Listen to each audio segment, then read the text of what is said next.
Hello दोस्तों, नमस्कार दोस्तों। मैं Ravinder Saini, Meerut Anand hospital, Smile Train centre, Meerut Uttar Pradesh. दोस्तों आज बात करते हैं, जिन बच्चों के जन्म से होंठ या तालू कटे होते हैं। आप लोगों को पता है, जिसको नहीं पता उनको मैं बता दूं। हमारे आनंद हॉस्पिटल में जिन बच्चों के जन्म से होंठ या तालू कटे होते हैं, इनका सब फ्री इलाज होता है स्माइल ट्रेन द्वारा। वो वीडियो मैंने पहले बना के डाली हुई है। एक तो होंठ के ऑपरेशन के बाद बच्चे का कैसे कैसे ध्यान रखना है, दूसरा वीडियो तालू के ऑपरेशन के बाद बच्चे का कैसे कैसे ध्यान रखना है, और आज एक तीसरा वीडियो इसलिए बनाया है कि इन बच्चों के जो होंठ तालू कटे होते हैं, कुछ बच्चों की नाक की हड्डी बढ़ जाती है। दिन को नाक की हड्डी बढ़ने के कारण यह मांस बढ़ जाता है, जो सांस लेने में दिक्कत परेशानी होती है। उसके ऑपरेशन के बाद घर पे जाके क्या क्या ध्यान रखना होता है। जो नाक की हड्डी का ऑपरेशन करते हैं वो मुंह के अंदर से करते हैं, तो बाहर कोई स्टिचेज वगैरह नहीं होते, ना कोई बाहर कोई कट लगता है।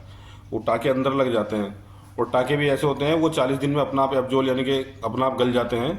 उनको काटने की या निकालने की कोई ज़रूरत नहीं पड़ती है।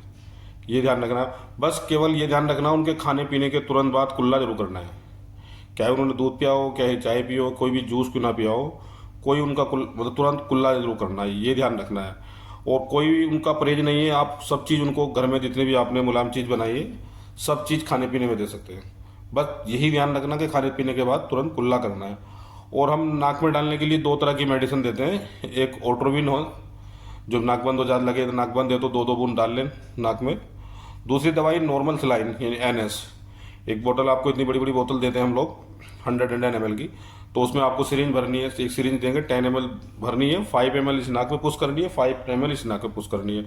सुबह दोपहर शाम तीनों टाइम आपको ये दवाई डालनी है 1 हफ्ते तक। बाकी 1 हफ्ते बाद आप लोग दिखाना आएंगे तो उसकी बात आगे बताएंगे, लेकिन मैं फिलहाल बता देता हूँ 1 हफ्ते तक तो तीनों टाइम डालनी है, सुबह दोपहर शाम। और अगले 1 हफ्ते बाद सुबह शाम डालनी है, और 1 हफ्ते उसके अगले 1 हफ्ते बाद दिन में एक बार डालनी है। फिर वो धीरे धीरे 3 सप्ताह तक दवाई डालनी पड़ती है। और मैं बता दूं कि घर पे जाके क्या क्या ध्यान रखना है। बस यही घर पे जाके ध्यान रखना, साफ सफाई का, खाने पीने का। बस अपना कुल्ला जरूर करना है, क्योंकि टाके अंदर मुंह के अंदर लगे होते हैं। ये ना हो कि आपने खा पी लिया, दूध, बच्चे को दूध पिला दिया, चाय पिला दिया, कुछ भी खिला दिया, कुल्ला किया नहीं है, पानी नहीं पिलाया बाद में आप लोगों ने, तो अंदर टाकों पे जम जाएगा। टाकों पे जमने के बाद तो इन्फेक्शन वगैरह होने का ध्यान हो सकता है। तो आप यही ध्यान रखें, कुछ भी खिलाया पिलाया तुरंत आपने कुल्ला जरूर कराया हो। कुल्ला भी कोई नॉर्मल पानी से नहीं है। अगर आपके घर में RO है तो RO की बोतल का इस्तेमाल कर लें। अगर RO नहीं है तो एक स्टील के बर्तन में पानी उबाल के रखें, जब पानी ठंडा हो जाए हर 2 घंटे पे पानी पिलाना है। और हर बड़े बच्चों को, छोटे बच्चों को हर 2 घंटे में पानी पिलाना है, और बड़े बच्चे हर 2 घंटे पे कुल्ला करें। आपको ये देना है। और घर की कोई भी चीज़ आपने बनाई है, घर में सारी चीज़ें आप उनको खिलाने को दे सकते हैं। ये ध्यान रखना, किसी तरह की कोई दिक्कत परेशानी, मान लीजिए कि नाक से ब्लीडिंग आ रही है, या सूजन, चेहरे पर सूजन यानी कि ज़्यादा हो गई है, तो हमारा नंबर रहता है, हम लोग सबको नंबर दे के भेजते हैं, तो तुरंत हमसे फ़ोन पे बात करें।